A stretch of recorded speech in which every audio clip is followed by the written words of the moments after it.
Hello अस्सलाम वालेकुम and good morning, have a great day. यार बादल देखो आज फिर कितने छाए हुए हैं। कल भी बारिश हो रही थी, आज भी बारिश हो रही है। अल्लाह करे यार मैं खैरी सलामती पहुंच जाऊं क्योंकि बारिश का जो सीज़न है ना ये बड़ा ही गंदा सीज़न है। कोई मौका मिलता है। अच्छा ऑब्ज़र्वेशन करने वाली चीज़ है वो जो है ना, बाबा जी भी जा रहे हैं और उधर से इमरजेंसी व्हीकल भी आ गई, यानी कि एम्बुलेंस आ गई। बुज़ुर्ग भी जा रहे हैं लेकिन फिर भी उसके बावजूद जो है ना उन्होंने उसको गुज़रने दिया। तो देखा ना आपने, सिग्नल खुला हुआ था, सारी गाड़ियां जो थी वो रुक गई हैं और एम्बुलेंस को गुज़रने दिया है। ये होती है इंसानियत। और ये गैर मुस्लिम मुल्क है और देख लें कि इंसानियत की कितनी कदर की जाती है।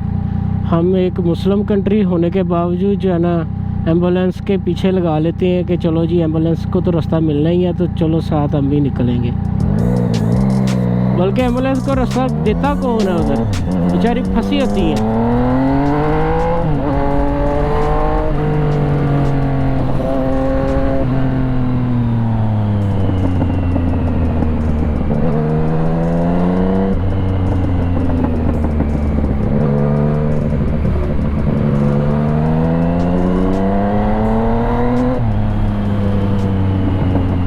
अच्छा आज आपका भाई अकेला ही बाइक लेके फिर रहा है या एक बेचारा ये जा रहा है गेंसकी वाला?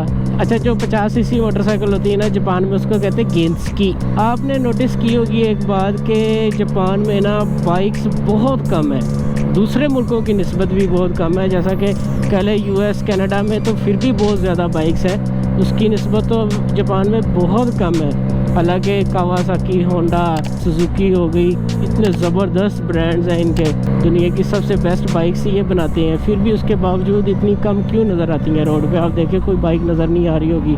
दूसरी साइड पे भी जो है ना कोई बाइक नहीं थी, बहुत रेयर बाइक्स हैं इधर। उसकी वजह मैं आपको बताता हूँ। जो मेरे नज़दीक वजह सबसे मेन तो वजह होगी उसकी लाइसेंस। बाइक का लाइसेंस लेना जो है ना आपको ऐसे ही है, बीए करना, ग्रेजुएशन करनी, इतना मुश्किल है बाइक का लाइसेंस लेना।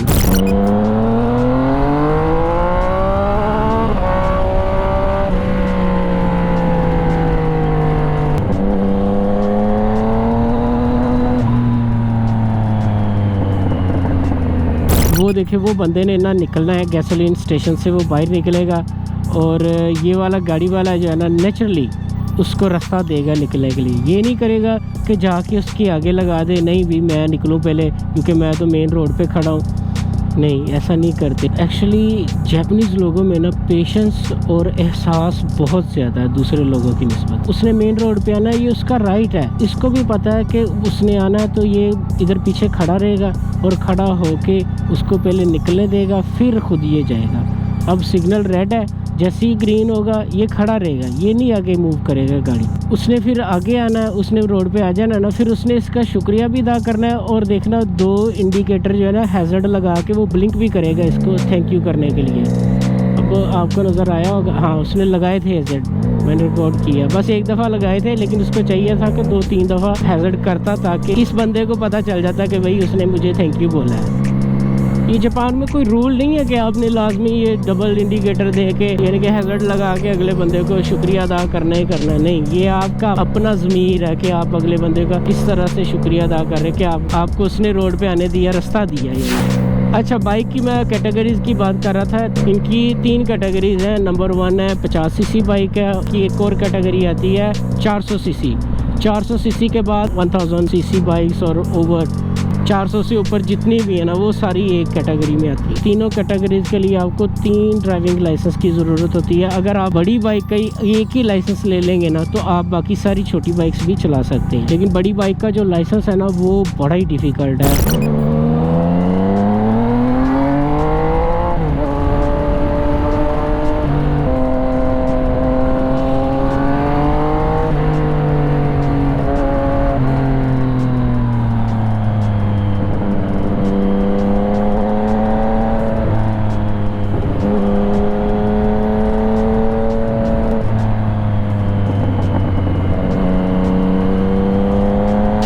तो मैं लाइसेंस की बात कर रहा था। लाइसेंस के लिए आपको स्कूल जाना पड़ता है, तो स्कूल के लिए आपको 2.5 से 3 लाख रुपए जो है ना वो देने पड़ते हैं, उधर फ़ीस होती है उनकी। तो उधर से प्रॉपर आपको ट्रेनिंग मिलती है। स्कूल में भी आपको ट्रेनिंग होने के बाद सारा कुछ सर्टिफिकेट मिलने के बाद फिर भी जो लाइसेंसिंग अथॉरिटी है ना, उधर जाके आपको एक टेस्ट देना पड़ता है। वो टेस्ट जब आप क्लियर करते हैं तब आपको जो है ना लाइसेंस मिलता है। इतना इजी वो भी नहीं होता, उसके लिए भी आपकी स्किल भी लगती है, मेहनत भी लगती है। और वो चेक करता है जो इंस्ट्रक्टर होता है ना कि बंदा जो है वो लिटरली एलिजिबल है इस चीज़ के लिए या नहीं। ये नहीं कि आपके पास पैसे हैं तो आप फिर जाके ले लो कोई भी चीज़, ऐसा नहीं होता। एक तो कि ये चीज़ इतना लंबा प्रोसीजर है, इतना मुश्किल है, तो बाइक चलाना जो है वो और ज़्यादा मुश्किल हो गया। दूसरा ये है कि जो बाइक्स है ना जापान के अंदर, वो गाड़ियों की निस्बत ज़्यादा महंगी। कह लें कि 125 बाइक है ना, 125 सीसी या 150 सीसी सपोज आप कर लें बाइक। 150 सीसी बाइक आप लेने जाएंगे ना तो वो आपको 3 से 4 लाख की कम अज़ कम मिलेगी। तो आपको 1.5-2 लाख की जापानीज़ गाड़ी बेहतरीन मिल जाती है इधर। तो इसलिए ये कहते हैं कि इसमें बाइक में रिस्क भी ज़्यादा होता है और लाइसेंस और ये वो पंगे बहुत ज़्यादा हैं। तो एक ही लाइसेंस लेते हैं गाड़ी वाला। पाकिस्तान में क्या होता है, लाइसेंस बाइक के लिए तो लाइसेंस वैसे ही चाहिए ही नहीं होता ना। बाइक के लिए आपको हौसला चाहिए होता है और आपके पास दिमाग होना चाहिए कटा मारने का। कटा मारो निकलो बिचों की। इधर जापान के अंदर ये इलीगल है लेकिन पुलिस वाले रोकते नहीं है। छोटी बाइक्स वालों को तो स्पेशली नहीं रोकते ट्रैफिक के अंदर से निकलने के लिए। पुलिस वाले को उनको पता है यार ये बंदा बेचारा बाइक पे है, ऊपर से गर्मी है या सर्दी है या जैसा भी मौसम है, तो ये ऑलरेडी स्ट्रगल कर रहा है, तो उसको वो तंग नहीं करते, वो उसको जाने देते हैं। और दूसरा ये होता है कि पहले क्या हुआ था, जब इन्होंने रोका था ना शुरू में, तो बाइक्स वाले जो थे वो निकल जाते थे। वो निकलते थे तो वो एक्सीडेंट करते थे, जल्दी में पजल हो जाते थे या परेशान होके वो फिर एक्सीडेंट करते थे, तो वो और ज़्यादा नुकसान है। तो इसलिए ये बाइक वालों को रोकते भी नहीं है पुलिस वाले भी, और ज़्यादा कोई परेशानी भी नहीं करते उनके लिए।